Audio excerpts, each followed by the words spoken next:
Today I'm going to be showing you how to import custom Python libraries into Ignition, so you can write your own custom modules and use that code in Ignition.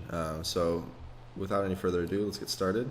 So the first thing you'll want to do is go to inductiveautomation.com and download the current release of Ignition, and you can select whichever version, Mac, Linux, or Windows 64-bit or 32-bit.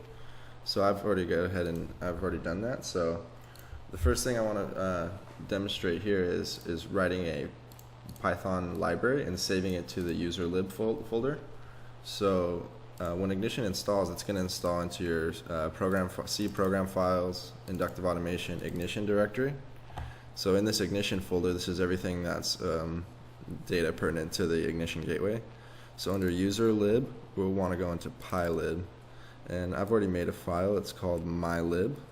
So let's see that here, mylib. So this is the file I'm editing right here in this Notepad++ editor. And it's red, so let me go ahead and save it.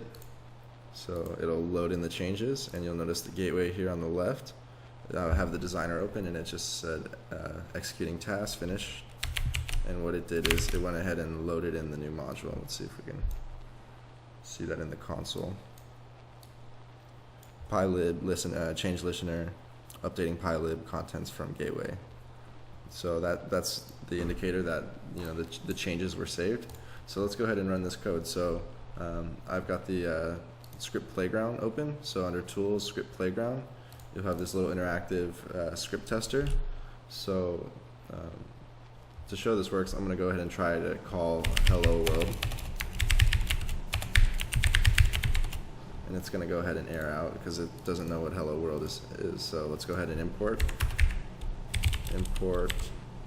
mylib, and we're going to actually have to go like this, mylib.hello-world, and that'll print out hello world.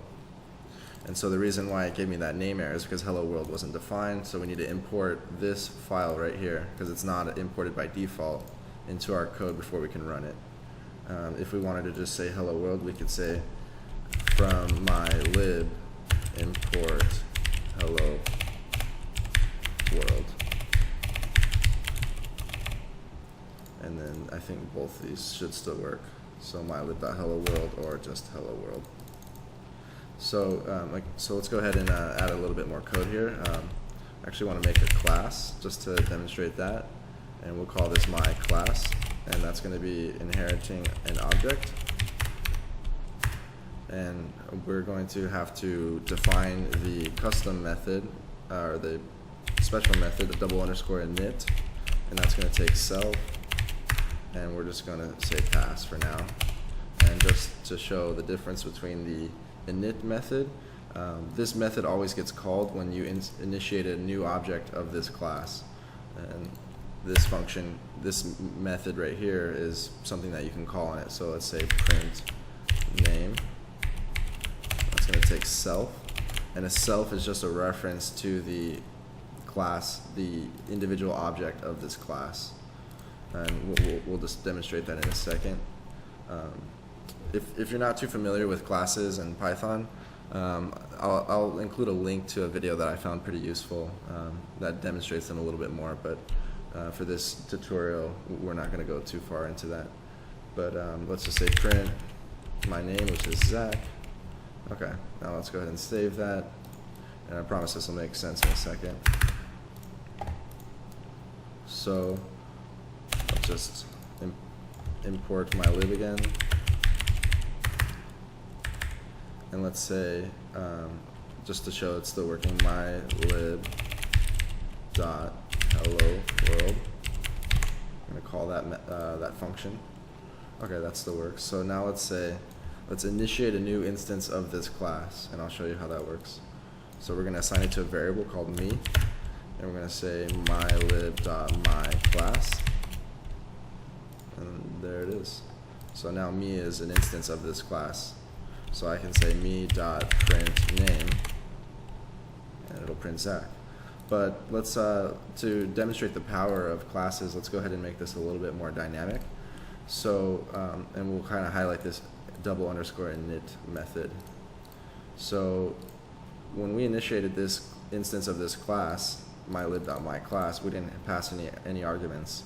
If we wanted to pass in arguments, we would define those in the _init parameters arguments. So right here, let's go ahead and require a name. And in here, we're going to use this self object, and we're going to say self.name equals name that we pass in. So the name that we pass in, we're assigning that to the self object, which, if you remember, the self object is the reference to the individual instance, in this case me, in our runtime, our compiler. So let's go ahead and do that. So let's say, let's clear this. So we're going to call it with my name. Now let's do John Doe. John equals John Doe, and me equals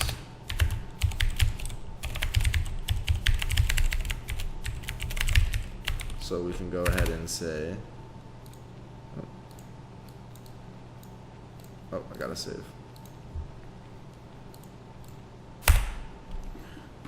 Yeah, so that was telling me I passed in 2 arguments and only one was needed.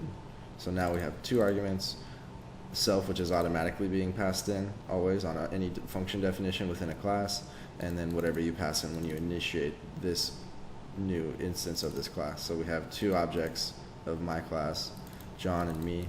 So we can say print me.name.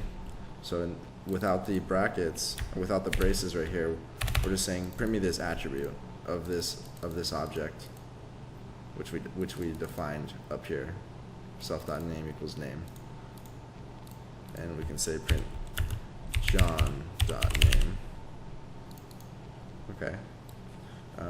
And so that's pretty much it. So this is a pretty basic, easy program. It's just scratching the surface of classes and object-oriented programming, but the main idea here is to highlight using custom Python libraries to develop custom code to use within your Igntion SCADA application or database application, whatever it may be. It's a really powerful approach. And thanks for watching. Have a nice day.